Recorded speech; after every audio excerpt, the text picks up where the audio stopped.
بسم اللہ الرحمن الرحیم۔ تو شروع کرتے ہیں آج کی کہانی۔ وہ ایک طوفانی رات تھی جب میرے سامنے صرف دو راستے رکھے گئے، بیوی کو چھوڑ دو یا گھر سے نکل جاؤ۔ میں نے اپنے فالج زدہ والد کی طرف دیکھا جن کی آنکھوں میں بے بسی کے آنسو سے تر تھی، مگر اپنے بیٹے کے حوصلے پر فخر تھا۔ ان کے ٹمٹماتے چہرے اور آنکھوں کی چمک مجھے بتا رہی تھی کہ مرد بن کر جیو، اور مرد اپنی شریک حیات کو اکیلا نہیں چھوڑتا۔ میری بیوی ایک کونے میں سہمی ہوئی کھڑی میری طرف ملتجی نظروں سے دیکھ رہی تھی۔ میں نے ایک نظر سب پر ڈالی، اپنی بیوی کا ہاتھ پکڑا اور گھر سے نکل آیا۔ میری جیب میں صرف 500 روپے تھے، مگر حوصلہ پہاڑ سے بھی زیادہ بلند تھا۔ یہ حوصلہ اس رات مجھ میں کہاں سے آ گیا تھا نہیں جانتا، مگر اتنا جانتا ہوں کہ اس رات میں دنیا کی ہر طاقت سے ٹکرا سکتا تھا۔ مہرونسا مجھے ایک حادثے میں ملی۔ شادی کی رات پہلی بار اسے دیکھا۔ شادی کیا تھی جرگے کا ایک فیصلہ تھا جو دو خاندانوں کے بیچ دشمنی کو صلح میں بدلنے کے لیے دیا گیا تھا۔ مہرونسا کے بھائی چچا نے میرے بھائی کو قتل کر دیا تھا۔ وہ تو جیل چلا گیا، مگر دشمنی دونوں طرف بن گئی۔ آئے روز ایک دوسرے پر گارڈ لگا کر فائرنگ کرنا، دونوں طرف زندگی اجیرن تھی۔ جرگے نے دونوں خاندانوں کے بیچ فیصلہ دیا کہ قاتل کے گھر کی لڑکی مقتول کے گھر کے کسی لڑکے سے بیاہ دی جائے گی، اور قرعہ میں میرا نام نکلا کیونکہ میں سب سے چھوٹا تھا۔ میں 3rd ایئر کا اسٹوڈنٹ تھا۔ میرے پاس انکار کرنے کی یا احتجاج کرنے کی کوئی گنجائش نہ تھی۔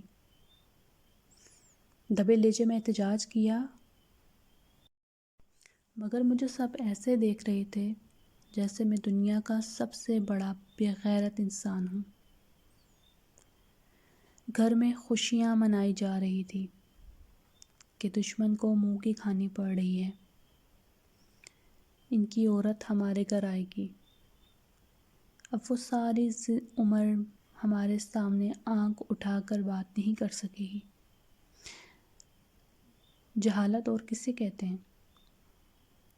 غیرت کے نام پر قتل کرتے ہیں اور صلح کے نام پر عورتوں کو بھیڑ بکریوں کی طرح انا کی بھیٹ چڑھا دیتے ہیں۔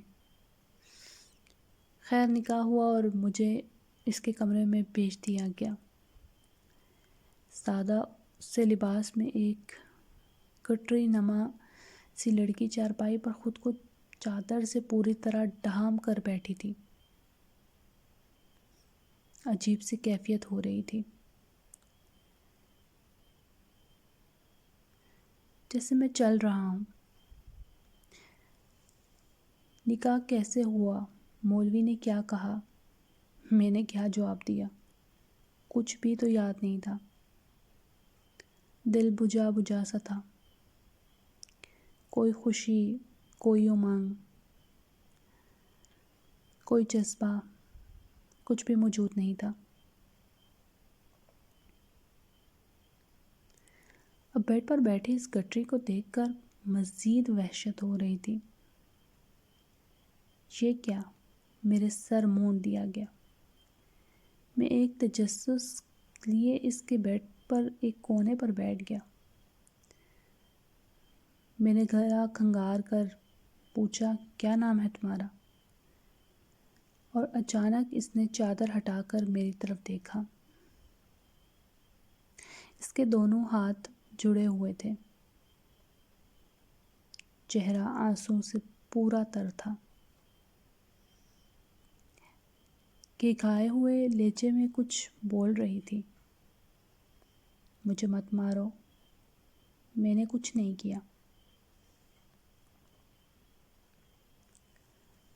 بمشکل 16-17 سال کی ایک چھوئی موئی سی لال سرخ انار کی طرح معصوم سی لڑکی میرے سامنے بیٹھی رو رہی تھی۔ پتہ نہیں کتنا روئی ہوگی۔ آواز بھی اس کا ساتھ نہیں دے رہی تھی۔ میرے دل پر ایک تیر سا لگا، دکھ درد کی ایک لہر پورے بدن میں پھیل گئی۔ اس وقت اپنے رسم و رواج سے سخت نفرت ہو رہی تھی۔ میں جو کبھی فخر کرتا تھا اپنے خاندان کی جاؤ حشمت پر، خود سے گن آنے لگی۔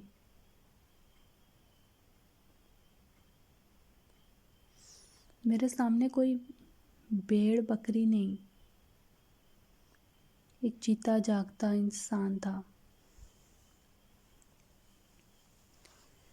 اس کی بھی کوئی خواہشات ہوں گی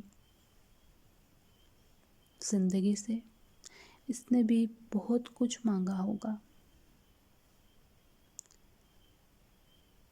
یہ کیا کہ دشمنی کی بیت گائے بکری کی طرح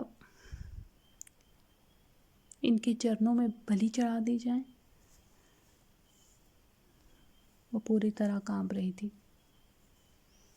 خوف دہشت سے اس کے ہونٹ بالکل سفید ہو رہے تھے۔ میں اٹھا، گلاس پانی جو کہ ٹیبل پر پڑا تھا لا کر دیا، اور وہ ایک ہی سانس میں سارا پی گئی۔ تم کیوں ایسا سمجھ رہی ہو کہ میں تمہیں ماروں گا؟ کیا میں تمہیں ایسا لگتا ہوں؟ اس نے سر کو ہلکا سا دائیں بائیں ہلایا، مگر بولی کچھ نہیں، بس ڈری سہمی ہوئی ہرنی کی طرح میری طرف دیکھ رہی تھی۔ وہ جو رحم اور ہمدردی کے جذبات تھے اچانک پیار میں بدل گئے۔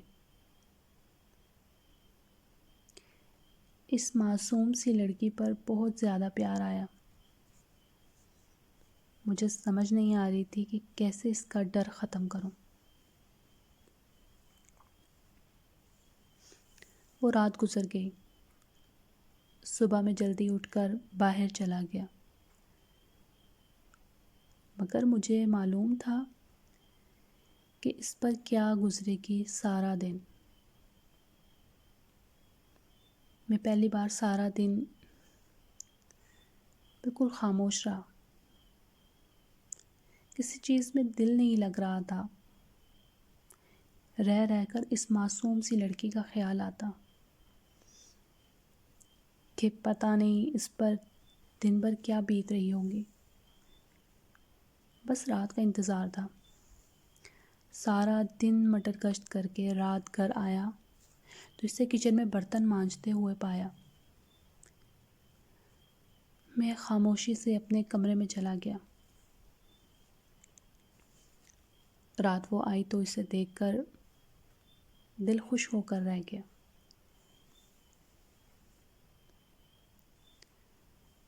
اس رات اس سے بہت باتیں کی۔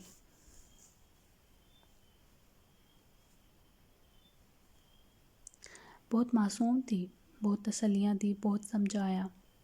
دن بھر کا حال پوچھا تو رو پڑی۔ مجھ پر حیرت کا پہاڑ ٹوٹ پڑا جب اس نے کہا کہ مجھے کھانا الگ دیا گیا، ساتھ نہیں بٹھایا۔ میں نے اس کے دوسرے دن ہی امی سے بات کی تو مجھے سب نے ایسے دیکھا جیسے میں مریخ سے آیا ہوں۔ امی نے کہا، جسے تم بیوی سمجھ رہے ہو نا، یہ تمہاری بیوی نہیں ہے، یہ میرے بیٹے کی قاتل کی بیٹی ہے۔ اس سے ہمدردی کی ضرورت نہیں۔ کیا تمہارا خون سفید ہو گیا ہے؟ خبردار جو آئندہ اس کی حمایت کی۔ دن اسی طرح سے گزرتے گئے۔ جب مہینے بعد امی اور بابیوں کی طرف سے تکرار ہونے لگی کہ اسے طلاق دے کر فارغ کر دو، دشمن کے دل میں آخری کیل بھی پیوست کر دو، مگر میں نے انکار کر دیا۔ اور پھر وہ رات بھی آ گئی جب سارا گھرانہ ایک طرف کھڑا مجھے طلاق یہ گھر چھوڑنے کا کہہ رہا تھا۔ میں نے گھر چھوڑ دیا۔ اتنی ہمت مجھ میں کہاں سے آئی ہے صرف میرا اللہ جانتا ہے۔ مگر جیسے ہی میں نے دہلیز پار کی بارش تھم گئی، آسمان پر ستارے نظر آنے لگے اور میں قدرت کا اشارہ سمجھ گیا کہ میں ہوں نا، تمہارے ساتھ ڈر کس بات کا ہے۔ وہ چھوئی موئی سی لڑکی میرے ساتھ قدم سے قدم ملا کر اندھیری رات میں سنسان پگڈنڈیوں پر ایسے چل رہی تھی جیسے کچھ ہوا ہی نہ ہو۔ میرے دماغ میں جھکڑ چل رہے تھے اور اسے دیکھا تو موصوفہ جگنو پکڑ پکڑ کر دوپٹے میں قید کر رہی تھی۔ مجھے بے اختیار ہنسی آ گئی، ساری تکلیف آنے والے اندیشے بھول گیا۔ میں نے کہا، پاگل، تمہیں پتہ ہے ہم کہاں جا رہے ہیں؟ وہ میری طرف بے فکری سے لہجے میں دیکھ کر بولی، مجھے کیا کرنا ہے معلوم، تم ہو نا میرے ساتھ۔ مجھے ڈر نہیں لگتا کسی سے بھی۔ 20 سال گزر گئے اس بات کو، اور اب ہم خوشحال زندگی گزار رہے ہیں۔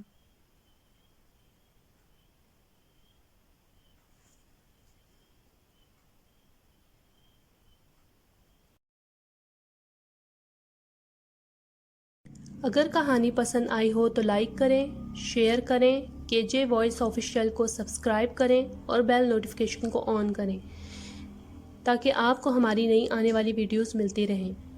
شکریہ۔